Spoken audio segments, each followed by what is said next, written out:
कौमे लूत, ये नाम तो आपने तारीख में बहुत बार सुन रखा है। और जब भी कौमे लूत का जिक्र आता है आपके जहन में फौरन एक खाका आता है कि मर्द दूसरे मर्दों के साथ हमजिनसी कर रहे हैं, औरतें दूसरी औरतों के साथ हमजिनसी कर रहे हैं। लेकिन इस कहानी का ताल्लुक इससे कहीं ज्यादा वसी है। इस बात को समझने के लिए पहले ये समझें कि हजरत आदम अलैहिस्सलाम के दौर में एक रब की इबादत की जाती थी। हजरत इदरीस अलैहिस्सलाम का दौर आते आते शिर्क कॉमन हो गया और जगह जगह पर कई खुदाओं की इबादत की जाने लगी। इसी सीरीज में मैंने बुक ऑफ इनॉक का और नेफिलिम का भी जिक्र आपके साथ बड़ी तफसील के साथ किया है, जिसके बाद हजरत नूह अलैहिस्सलाम के दौर में अल्लाह सुब्हानहू तआला ने इस दुनिया को हर गिलाजत से वाइप आउट कर दिया, सब कुछ साफ करके रख दिया। और फिर हजरत इब्राहीम अलैहिस्सलाम के दौर में इंसान उस दौर से गुजरा जहां उसने एक रब से कई रब और कई रब के बाद अपने आप को रब मानना शुरू कर दिया और नमरूद ने खुदाई का दावा किया। लेकिन वहीं पर एक कहानी और छुपी हुई है जो आपकी नजरों से ओझल है, जिसका ताल्लुक कौमे लूत से है। कहानी क्या है, आइए समझते हैं।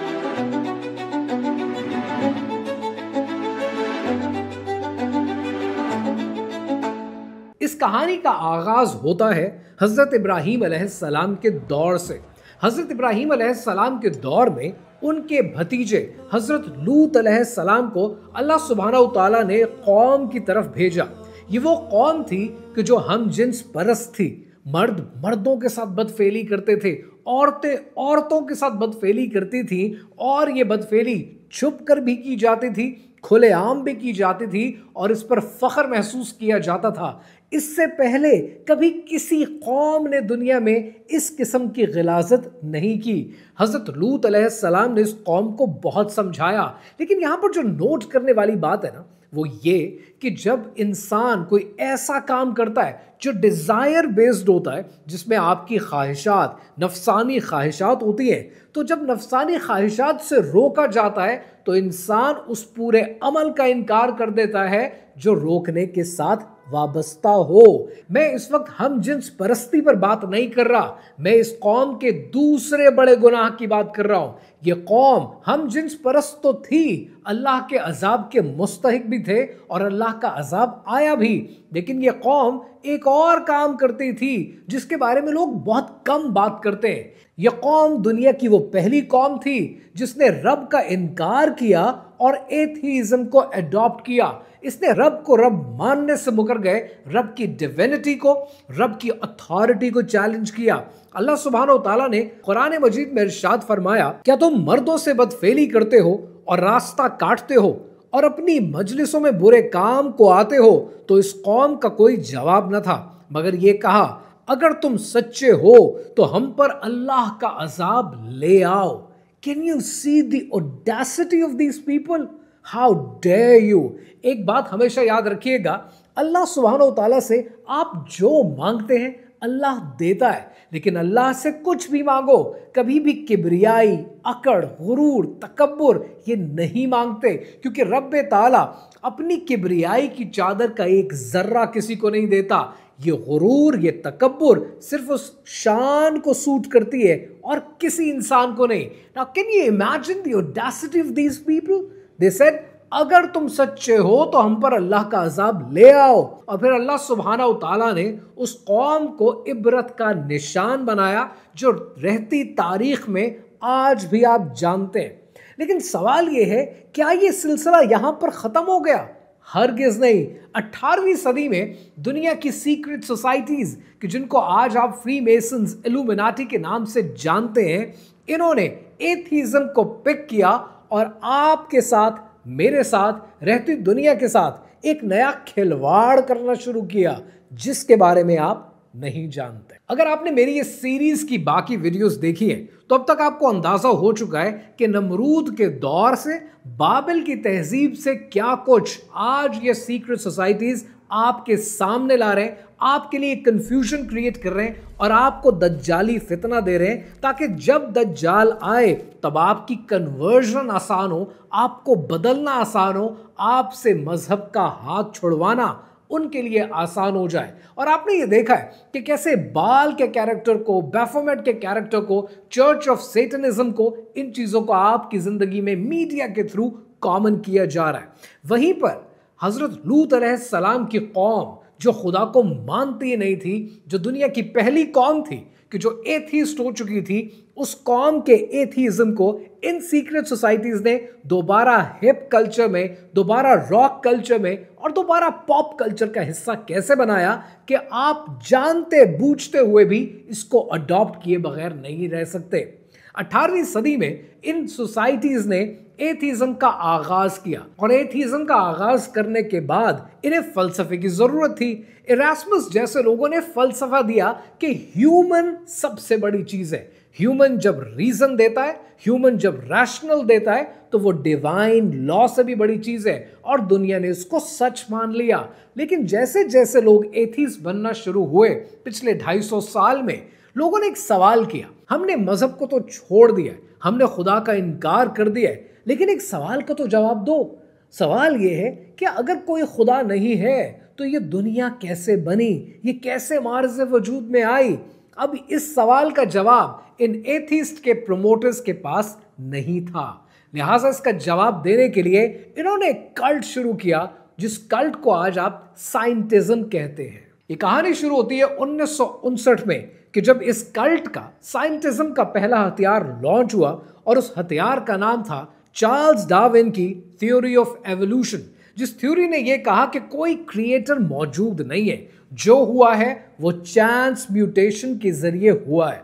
यानी पहली बार दुनिया जहान ने कुफ्र का आगाज किया और रब की तख्लीक पर सवाल उठा दिए कि रब नाउज़ुबिल्लाह इस काबिल नहीं है कि वो कोई चीज परफेक्ट बना सके, जबकि रब ताला ने बार बार कहा कि मैंने जो चीज क्रिएट की है इसमें गलती निकाल कर दिखाओ। लेकिन साइंटिज्म ने एक नए कल्ट का आगाज किया और अपने एथीस्ट फॉलोअर्स को एक लॉजिक दे दी कि हर चीज वक्त के साथ साथ इवॉल्व हुई है। चार्ल्स डार्विन की थ्योरी ऑफ एवोल्यूशन को और उसकी ओरिजिन ऑफ स्पीशीज को बहुत से लोग डिबंक कर चुके हैं, एंड इंशाल्लाह very soon I would be doing that in a video. लेकिन ये पहला हथियार नहीं था।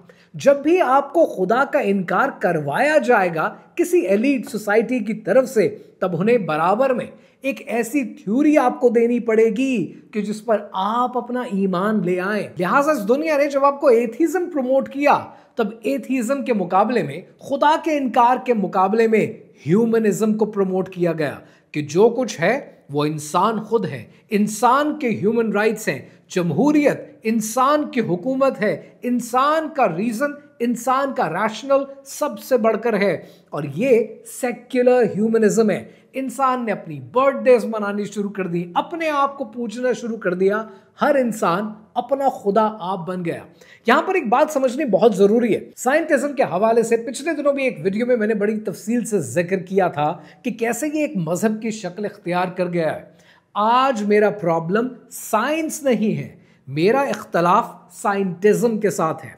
साइंस वो होती है जो कहती है कि कोई भी चीज या कोई भी एक्सपेरिमेंट ऑब्जर्वेशनल होता है और रिपीटेबल होता है। अगर आपने कर दिखाया तो मैं भी कर सकता हूं। अगर आपके बताए हुए तरीके से ऐनक बन सकती है तो मेरे बताए हुए तरीके से भी ऐनक ही जवाब आना चाहिए। लेकिन आज साइंटिज्म कहता है कि जो हम कह रहे हैं उसको चुपचाप मान लो, और यही सबसे बड़ा प्रॉब्लम है कि आप सवाल नहीं करते और चुपचाप मान लेते हैं उस सारे फ्रॉड को जो न जाने कब से हमारे साथ किया जा रहा है। अभी मैं आपको सिर्फ चंद फ्रॉड बताता हूं जिनको एक्सप्लोर करने की जरूरत है, क्योंकि अगर आपने इनके बारे में सवाल नहीं किया तो आपका जितना इल्म है ये सारा इल्म जाया हो जाएगा। आप अगर इन पर सवाल नहीं करेंगे तो आने वाली नई नस्लों को आप खुदा ना खास्ता अल्लाह सुब्हाना व तआला से दूर करते जाएंगे, और हर जगह पर आप एक रब के मानने वाले तो होंगे, लेकिन आपको पता भी नहीं होगा कि आप कहां कहां पर कुफ्र कर रहे हैं, कहां कहां पर उसकी नाशुक्री कर रहे हैं। ये चीजें मैं आपको गिनवाने वाला हूं, जरा गौर से सुनिएगा, दिल थाम के सुनिएगा, क्योंकि इन सब को इंशाअल्लाह आने वाली सीरीज में मैं डिबंक करूंगा।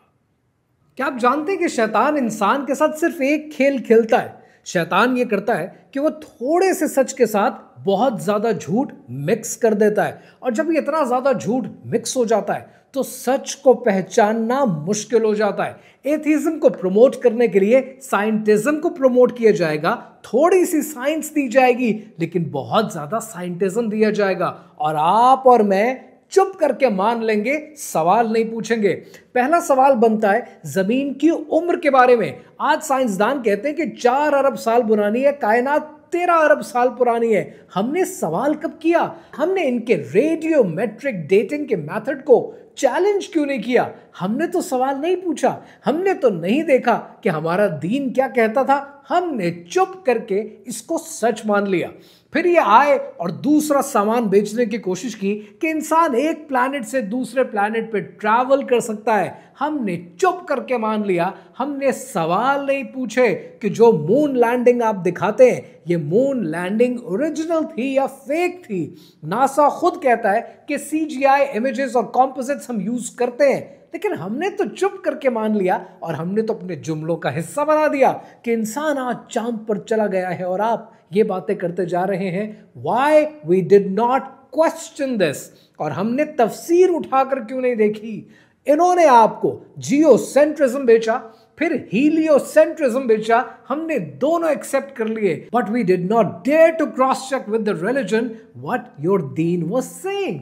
हमने तो चीजों को चेक तक नहीं किया। जो इन्होंने बेचा मैंने अनफॉलो कर लिया। इन्होंने जर्म थ्योरी बेचने की कोशिश की, हमने चुप करके मान ली, और हमने मान लिया कि शायद बीमारी ऐसे ही होती है, शायद ये कायनात एक सिंगल सेल से बनी है, और जैसे ही दुनिया इवॉल्व करती है तो कुछ सेल्स थे जो इवॉल्व नहीं कर सके और वो वायरस बन गए।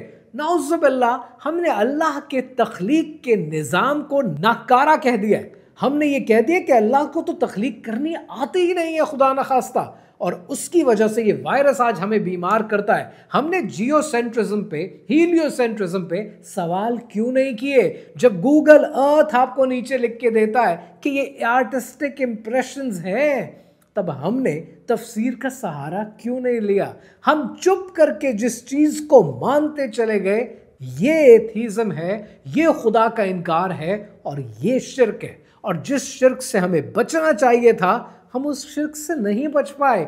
हम खामोशी से दीन के अहकामात नहीं मानते, लेकिन खामोशी से साइंटिज्म की कही हुई हर बात मान चुके हैं। बट इसको डिबंक करना, सच आप तक पहुंचाना जरूरी है। मेरी सिर्फ आपसे एक गुजारिश है, I am starting this war and I will fight it for you, ताकि रहती दुनिया तक आपके बच्चों तक सच पहुंच सके, मेरे बच्चों तक सच पहुंच सके। लेकिन इस लड़ाई में अगर मैं तन्हा हूं तो मैं तन्हा लड़ने को तैयार हूं, लेकिन क्या आप इस लड़ाई में मेरा साथ खड़े हैं? मुझे कमेंट्स में जरूर बताइएगा, क्योंकि ये कहानी अभी बाकी है।